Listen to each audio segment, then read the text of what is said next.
Pero ano yung masasabi mo na hindi nila nakikita kay Shay? Ano yung typical na Shay na hindi nila nakikita? Typical na siya, hindi nila nakikita. Ano ba, like everyday life? Like, Yeah? Yung mga ganon?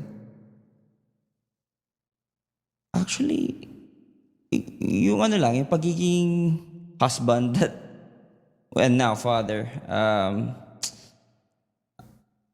hindi ko ano yan, hindi ko ma-pinpoint ano ba hindi nila nakikita. Kung ano yung nakikita nila sa internet, yun ka lang din talaga sa totoong buhay. Ganon? Parehas lang. Actually, yes, yeah.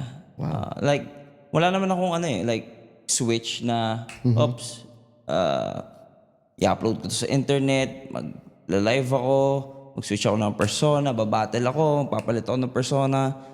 Hindi kung ano ako sa internet, yun din ako talaga eh. Like, Plain. yeah, yun lang.